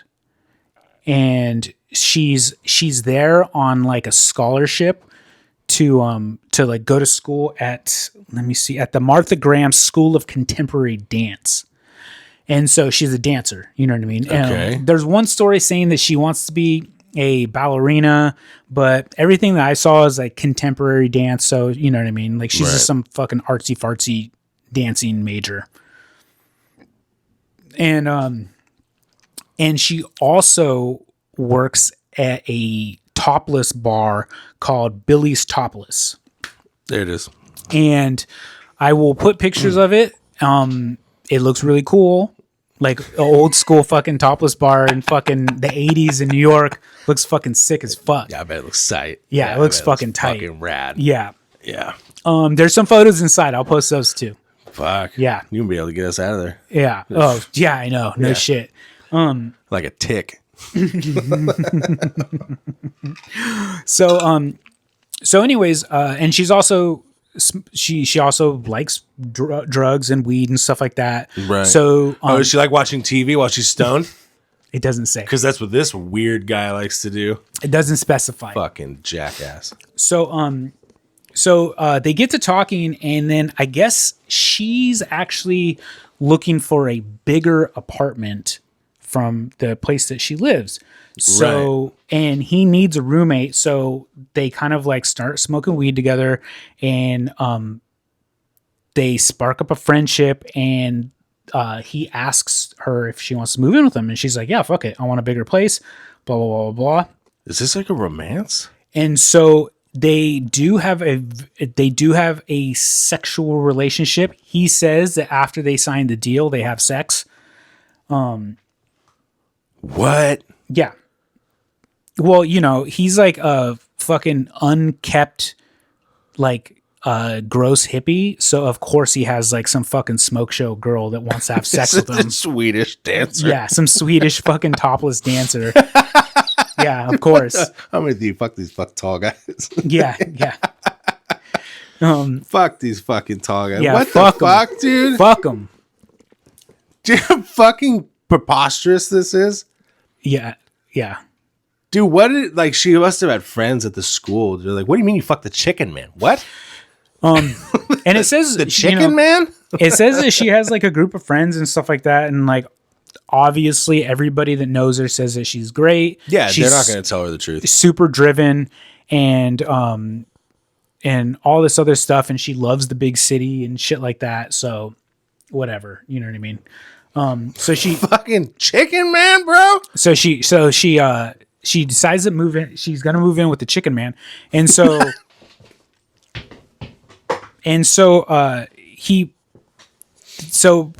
this Sylvie lady is still very good friends with Daniel, and so she comes over and he's like totally like cleaning the apartment and straightening everything up. And then Sylvie's like, the fuck's going on? Like, Oh yeah. you know what I mean? And he's like, oh, I met a girl and she's going to move in and she wants to, and like, she's like super hot and like she's a dancer, and he's like all fucking jazz, you know what I mean? Right. And then she's like, okay, cool. Like, I'm happy for you. You know what I mean?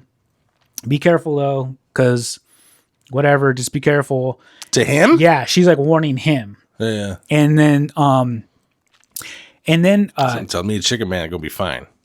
and during this time, he asks Monica to take over the lease because he doesn't want anything in his name. Okay. You know what I mean? And so she's like, yeah, I'll take over the lease. Of course, you know what I mean? And so, Right. And then like Sylvie talks to him and she's like warning him like, hey, be careful. Like, she's only using you to get the fucking lease, and then she's going to kick you out, and then you're going to be homeless again. And he's like, we get all fucking pissed off. And he's like, no, man, like, we're dating, and like, I'm in love with her, and she's not going to do that to me. Oh no. So, Monica. so she goes down to wherever the fuck the landlord lives, and then they sign the paperwork, and she even pays some of Daniel's back rent.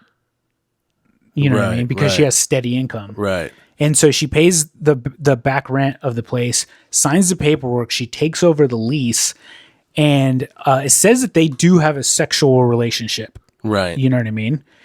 And it sounds like this Sylvie lady talked to Monica a couple times, and it sounds like this Monica lady's like pretty much like, oh, is it true you and him are dating? And she's just like, yep. And like it says that she's very like blunt and like doesn't.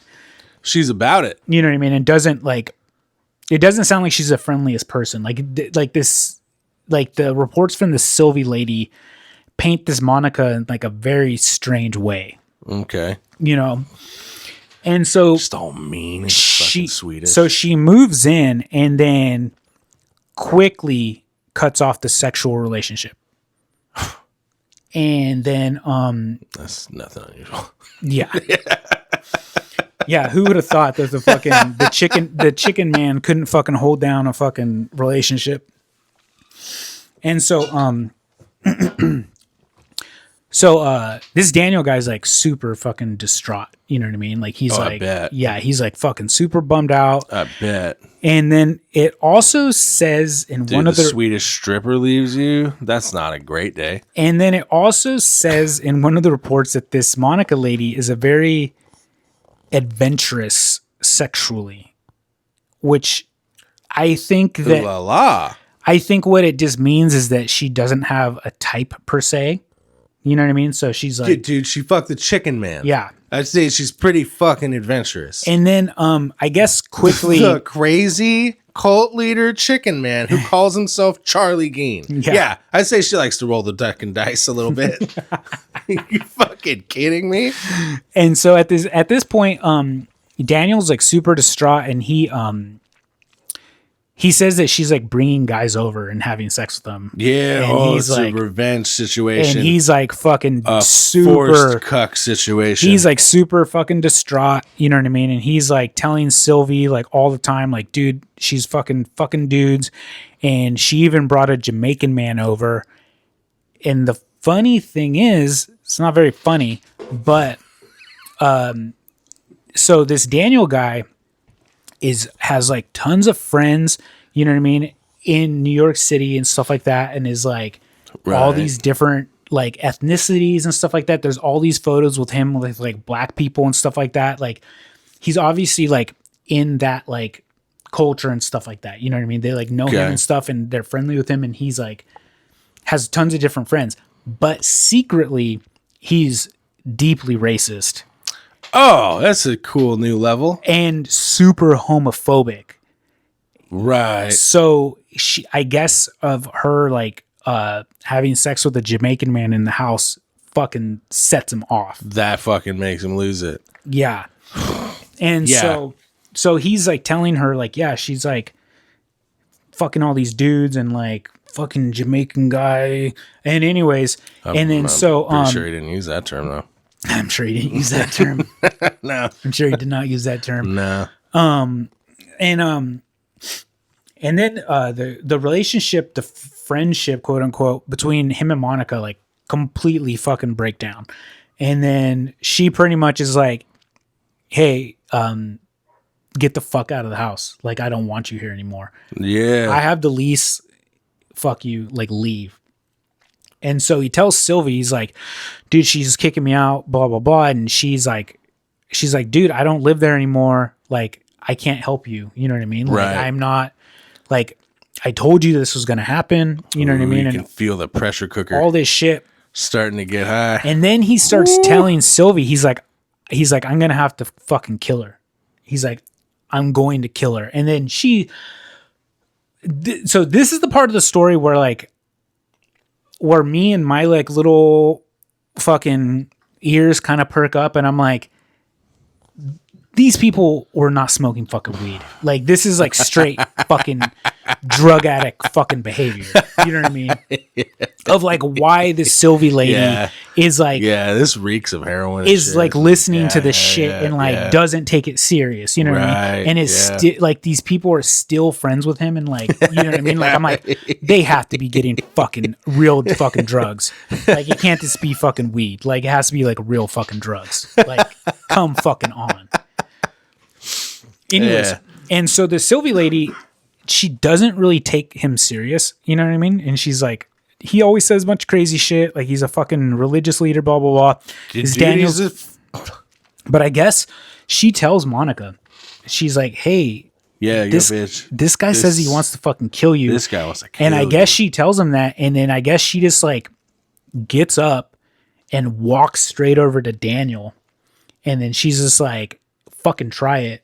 And she's like, I'll fucking kill you first. This chick sounds fucking rad. And then, I have to say. and then I guess I didn't start off thinking Monica was for this life, but I'm changing my allegiances to Monica fucking rips. And then I guess she even tells him, Yeah, you fucking try it, pussy. in front of Sylvie, she tells him, and she's just like, dude, if you're not out of the house, my fucking dude friend is gonna come over with his pit bull and he's gonna fuck you up. and the pit bull's gonna get you out of the fucking house. Yeah. And so Sylvie leaves. It doesn't really specify how much time passes. But she doesn't hear from Daniel. And then nobody sees Monica or Daniel. And so she's kind of like, worried about him. She wants her drugs probably. Yeah.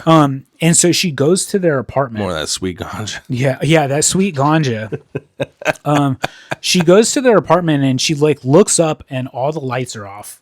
Yeah. And which is very like is not typical because I guess there's always people there. You know what I mean? It's a very transient sounding place. Right. Sounds like a fucking shithole. Yeah. We got Monica in there fucking getting it going. So she Trying to break this dude. so she still has a key to the place. And so she like goes up to the apartment. It's one of those places. Yeah. And so she like opens the door and there's no lights on anywhere. This just sounds like your house, Nikki. It is Nikki's house.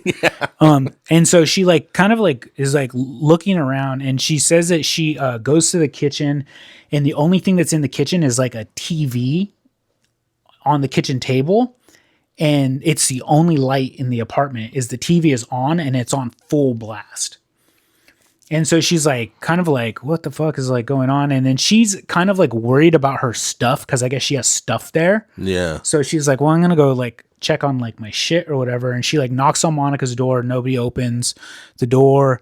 And then she's looking around and she goes back to the kitchen and she sees like a fucking big ass pot like on the stove and it's like on. She looks in the fucking pot and it's Monica's head. So fuck. Like sick. Simmering and cooking in the fucking pot. And she's like, what the fuck? And then for whatever fucking reason, she goes to the bathroom. That's your Yeah, that's my whoa. my actor's interpretation of seeing a fucking head. Dramatic reenactment. Hey, that's not supposed to be there. Yeah. Have you ever seen the clip of the fucking Italian Spider-Man of like the guy? He's like, oh, Yeah. I'll put the yes. fucking clip in. It's the best. It's the best. Anyways, she goes to the bathroom, and when she goes to the bathroom, she opens it, and the fucking bathroom is covered in blood. And in the bathtub is a fucking like rib cage and spinal cord with like no meat on it, and it's like covered in fucking blood. So she fucking gets the fuck out of there. Yeah, puts two and two together. Yeah, she puts two and two together. She right. fucking leaves. It's probably time to bail from the chicken man's house. I don't And- think he's taking visitors right now. And the crazy thing is that I didn't really say the dates or whatever, but Monica moves in August, Yeah. and her body's discovered in September. Like, Damn, this was quick. it's quick. Yeah, this relationship quickly went downhill. Woo! And then, so she fucking runs and gets out of there, and it doesn't really specify how much time has passed, Yeah. but she calls Daniel Like at the apartment? at the apartment. It doesn't say where the fuck, but she calls him, or she like pages him with a beat, like whatever, and then he calls her back. Like, I guess she pages him, and then Okay. he calls her back, and she's like, Daniel, I was at the apartment. And then Daniel's like, oh, you saw? Yeah. And he's like, Daniel, I know what you did. And he's like, oh, I'm really sorry that you had to see that, but I had to do it. And so she's like, what the fuck happened? You know what I mean? Yeah. And so this is his account. Trigger warning. Okay. So this is his account. So he says that he's there smoking weed with his friend, and his friend is a part of a satanic cult. And him and his friend are hanging out, and I guess Monica does not like Daniel, and she does not like his friends or the company he keeps. Uh-huh. And so they get into an argument or whatever, and then I guess this friend of Daniel's is like, you haven't fucking killed her yet? And then she threatens him with the pit bull again or some shit like that. There's like some reports saying that a pit bull came over and killed Daniel's cat, and he fucking flipped the fuck out. He had a cat? I guess he had a cat. Okay. Yeah. And so so either way, what happens is she gets in an argument and a fight with his friend, and then Daniel comes up behind her with an extension cord and fucking starts choking her. And she's like fighting back, and I guess he says that he fucking chokes her till she's no longer moving. Right. And then he stomps on her head 10 times and then gets a kitchen knife and stabs her 30 times. Okay. It's obviously self-defense. Obviously self-defense. Obviously. And so I thought that's where you were going with this. some time passes, and Daniel is like sitting there with her body and is like, oh, I have to hide the evidence. And so what he tells Sylvie is that he butchers her body and cuts up her body in the bathtub. Uh-huh. And he says that he starts cutting pieces of her body apart and tries to flush them down the toilet. And then he says that he had to get rid of the fucking evidence of the body, so he chops it all up and then starts cooking it in a pot to cook it down. This is to save space, he's thinking? Yeah. Uh-huh. And so at this point, I don't know if Sylvie convinces him or something, but he essentially takes all of the bones left of her body, except the skull. Obviously. That's the trophy. And he puts it in a big bucket and fills it with kitty litter, and then takes it down to the Port Authority and then puts it in a locker and just leaves it there. Okay. And then And this is on Sylvie's recommendation? I guess so. Like, this lady sounds like a fucking piece of work. Woo, boy. And I guess at some point Sylvie goes to the apartment. Yeah, bro, she no fair weather friend, I'll tell you that. Holy shit. And so Sylvie goes back to the apartment to check up on Daniel. And she says that he is like in a great mood, and Yeah. has Got my apartment back. and has her skull, and he bleached it, and he has her skull on his coffee table, and he like smokes weed and like puts the joints out on the skull, and he talks to it, and he'll get all fucking pissed off and start cussing at Monica, and then he's like, yeah, fucking see, bitch, at least you'll always have a place to live. You know what I mean? Ooh. And he like talks to it, and Sylvie's like, okay, That's cool. just my friend Daniel. This is Sometimes my friend- he butchers people. Yeah. Fucking. And so, there's some time that kind of passes, but then because people start wondering where the fuck Monica is, because she stopped showing up to school, and then Right. she stopped showing up to work, That's when it fucking went off. and then That's when it went off, dude. So this is like also the part where it's like, this is total fucking drug addict fucking behavior, because like he's telling people he killed Monica. Yeah. Like he tells everybody about Right, it. right. He's like, I chopped her up, and to get rid of the body, I fucking turned it into soup and went down to Thompson Square Park and gave it to the homeless. So I guess he's like making this fucking chicken soup with her body, and goes down to the fucking to Thompson Square Park and feeds the homeless with it. Fuck. And so all these fucking all these rumors about him start spreading. You know what I mean? Right. And then there's like a missing persons, because she doesn't call her family in Switzerland, and I guess she like talks to her mom all the time. This is taking a long time to get Fuck off yeah. the ground. Oh, dude, for real. And I guess there's reports of a homeless guy saying that he was eating soup and he found a knuckle in it. So it's like, so there's evidence that this motherfucker actually that he actually did it. He Ooh, actually took boy. the fucking body down fucking soup's on. Yeah. Eric's Deli style. there. And That's a new one. And so detectives show up at his house, and he's at his house, and he like quickly confesses. Right. Like he just confesses, and they see her fucking skull on Yeah. the ground or on the thing. And then, so they arrest him, and there's like a really long video of a video interview with him, his confession video. Yeah.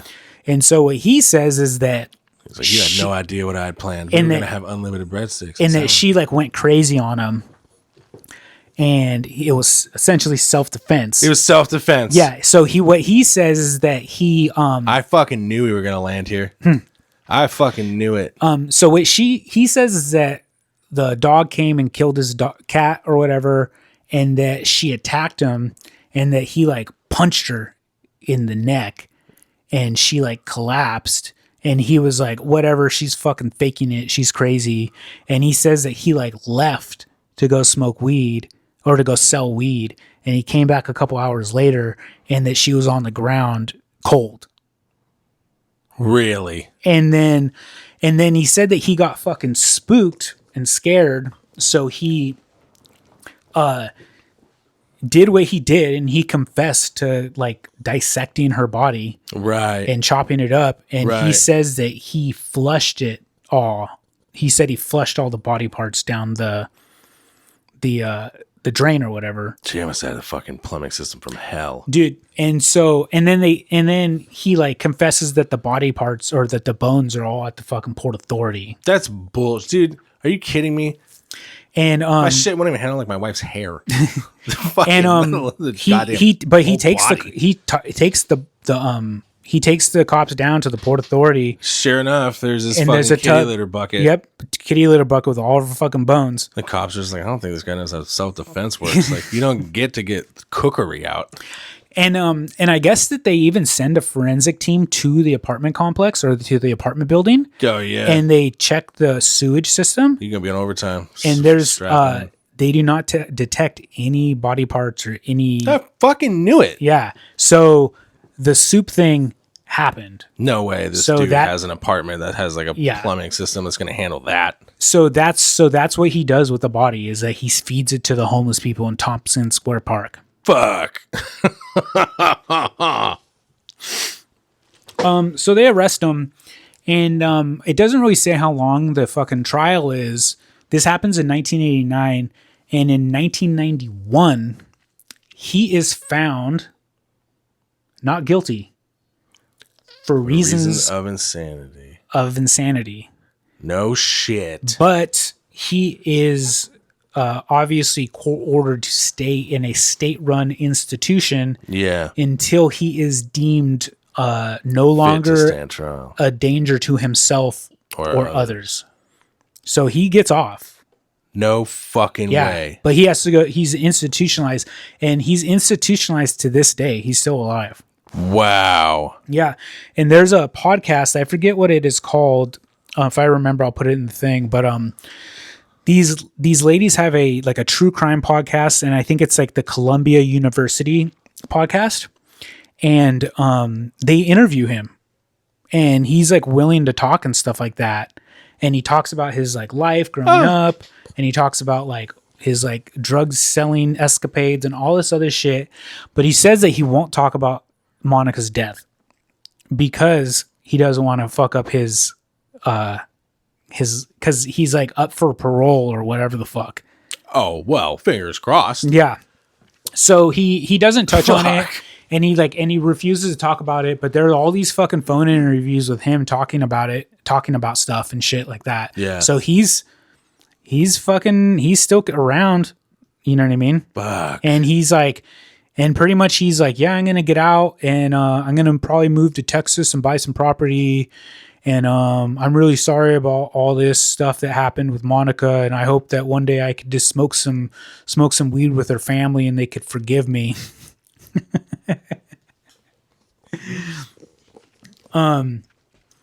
So that is pretty much. How does the family feel?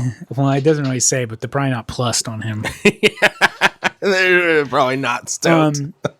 But that is the story of the Chicken Man murder. I'm blown away. The soup. Yeah. And it happened. Fuck. Oh. Gnarly. God damn. Yeah. Is he... Where does he get the... I mean, I know he's in a fucking mental asylum. Yeah. But, like, is he... Like, does he have even the slightest amount of, like any comprehension of what it would take to buy some property? I doubt it. Like, I was interested by that comment. He's like, I'm gonna get out of here. I'm gonna go buy me a plot of land. I'm like, nah, I don't think it works like that. But yeah, you know, like these girls interviewed him like face to face too. What a treat. And they said that he was just like in a courtyard, like wearing a fucking like purple hoodie. And they said that there was like guards around, but he was pretty much like unsupervised, and they just like interviewed this guy. Yeah. I suppose you could, I wouldn't give him the kitchen work detail. Yeah. And I think you're pretty safe. The court deemed that he's, schizophrenic and he's bipolar. And oh, yeah. I'm sure we got a pretty good laundry list of what's going on here. Yeah. So, God damn. Yeah. What happened to Sylvia? It doesn't say, it doesn't say whatever happened to her. And like how she didn't get brought up as an accomplice. An accomplice is something crazy. Dude. Yeah, she told her to put her bones in kitty litter. Don't get me wrong, like this dude Daniel sounds like a fucking nut piece of shit, but this Sylvie lady sounds like a piece of shit too. Oh yeah. You know what I mean? Like I can see why I went south with the boyfriend. Yeah, like everybody involved sounds like a piece of shit. Except Monica. Monica sounds cool. Yeah, Monica sounds cool as fuck. Yeah. Monica sounds like she fucking riffs. Yeah. And so I don't know, man. This story is a bummer. It's a crazy fucking story. It's insane Yeah. that they fucking proved the soup thing. Yeah. They're like, well, there's no fucking blood and DNA in this. And it's just crazy because you just hear about that stuff, especially in like the 80s in New York City. Definitely sounds like some weird like urban legend shit. Yeah. But it's like, this fucking happened. Yeah. You know what I mean? And this guy fucking did it. It's like that I've been thinking about doing it. And I guess he even admitted to like having her body for a long time and like eating pieces of it. Like he tried it out. Yeah, he like would eat it. What's the fucking number one rule of being a good chef is you got to taste what you're cooking. Yeah, you got to taste what you're cooking for sure. Right, Nikki? You were in the culinary arts.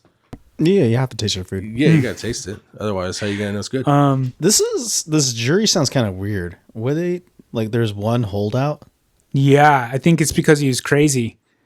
You know what I mean? Like, yeah, one holdout. No. So what was the thing with him getting out of the military in 2 years? That's weird. Yeah. So what the military felt sorry that they let him in the first place, it sounds like. So like That's usually not their modus operandi. Usually they're like, get the fuck out of here. Dishonorably yeah, discharged. usually they freak out and do 151 and then they keep paying him forever, especially back then, right? They go on kind of a welfare type thing. Yeah. But yeah, it sounds like they knew like oopsie poopsie. Yeah. You're out of here. You did a great job. We gotta bye. get fucking going. Yeah. Piles the But fuck it's like a out of fucking- This is here. what the jury did too. Yeah. Yeah, it sounds like he was kind of in the shell game for a minute. He just kind of got shuffled around. Yeah. And now, like, he's still housed in the East Coast and shit. Yeah. Jesus, I can't believe he got off. Dude, I know. Like, Obviously he's a fucking loon, but it's like still, it's like, I know, but Dahmer didn't. but like he fucking killed a lady and fucking like chopped her up to hide the evidence. Like, Yeah. Here's a if you quote. if you they have- straight sent Dahmer to prison. yeah, They said, we don't think he intended to kill her, but once he did, he dismembered her body in an effort to commit the perfect crime. What? Good job, Craig. What?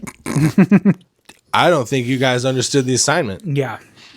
That's what I think. I think you guys heavily didn't understand the assignment. Whatever jurors you are. And I doubt it will happen, but you know there is a possibility that they'll fucking let him out. No, I doubt they it. don't do that shit, Yeah. dude. Like, I'll put it to you this way: like Charles Manson had like fucking hundreds of like those parole hearings. Yeah. They were like, "All right, bring him in." Yeah. Oh yeah, nope. He died right a couple years ago. Yeah. There was that whole thing about his body. Little- Some chick tried to steal it, or not tried to steal it, but she tried to claim that they were married. Little fucking 4 foot tall She fucking goblin. so her and her fucking boyfriend wanted to take the Manson body like on the road Sick. and like charge people to see it. And she was claiming that they were married or whatever. And obviously, like, Would some you other pay to see it? people- What, Charles Manson's body? Yeah. I don't know. It depends on how far I have to drive, I guess. Yeah, that's true. You know, if I'm like at the flea market. and Yeah, like it's if I'm at, all right. if I go to the city and it's there, I'll go. Yeah, but I'm yeah. not gonna make a special trip. Like if I'm already in Ripley's, believe it or not. Like, Yeah, why I not? would pay an extra $10 to go see that. Yeah. instead of yeah, an yeah, I don't Yeah, know. but I'm not like, oh, I'm not gonna drive to like LA or something to Yeah. fucking go to this. Her name is like Star Child or something. Yeah, something tells me she doesn't have like the best production value budget, so I doubt I'm going to see like museum quality Yeah. Charles Manson. It's him propped up in a fucking dune buggy they tow behind the fucking streamlined trailer. Yeah. Oh, he also doesn't like medication. I guess that's a thing. of No his. shit. Yeah, I was right, man. We should have kept that lithium fucking going. Yeah, they could they should have let it flow in for sure. Yeah, they should have upped that fucking Yeah, dosage. dude, they cut that guy off a little too quick. Yeah, shit. But I guess during his trial, like his fucking child bride was there and like she like corroborated that he's a fucking abusive fucking psycho. Yeah. Well, now she was what, in her 20s then? Yeah. Yeah. Fuck. So Imagine getting that phone call. yeah. Oh Daniel. Yeah. Oh Daniel did it again. Yeah. Chicken man been up to some chicken business. Hmm. Fucking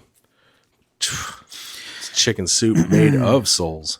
So on that note, Fuck. should we call the episode and get some lunch? You want to get Chick-fil-A? Ooh, kind of. they do have good soup. They do have good soup. Did they have a soup? Oh, they have bomb soup. It's good.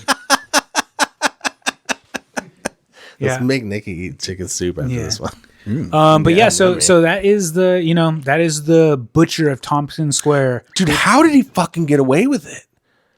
It sounds like it was like weeks. Yeah. Yeah. Because, like, dude, normally when they're like, even like, so like Geen went to the institution, but I think that was kind of a specialty case, right? But everyone after that, like, they were like, nah, you'll be all right. Yeah. And like sent him to prison. Like Yeah. Dahmer's like in well, that's fucking- pretty much like an execution though. Yeah, normal population. Well, dude, Like, they yeah. not even normal population. They straight up were like, "Hey, Aryan Brotherhood guy, why don't you come with us?" And who else here? Hey, schizophrenic guy that hates cops and like child killers. Why don't you come with me too? And Dahmer, why don't you go over here? All right, your job is to clean up this windowless room that is full of fucking iron bars and weightlifting equipment. I'll be back in 5 days, whatever. And then they just left the room. And then the two other guys looked at each other like, yeah. And they're like, yeah. Jeffrey Dahmer, rest in piss. Yeah, dude. They were like, all right, yeah, we can do this. Those two guys understood the assignment. Yeah. But then there's fucking Daniel hanging out in this purple hoodie. Yep. You know what's a creepy one too? Is Kemper, right? Do you know what he does now? What? Like in his fucking institution? That he has books on tape for blind kids. Oh, he does? He narrates Reads them? yeah. Yeah. This is the creepiest shit I've heard in a minute. I wonder if you can get them easy. I don't know. I think so. I think you can buy them. Or you have to be blind to buy them. Yeah, they say I guess his favorite one is Peter and the Wolf. All right. Yeah. All right. Fucking wild. So that was my first hand at a true crime one. Yeah. Whose brainchild was that? I might do another one. Not too soon, but I'll probably do another one.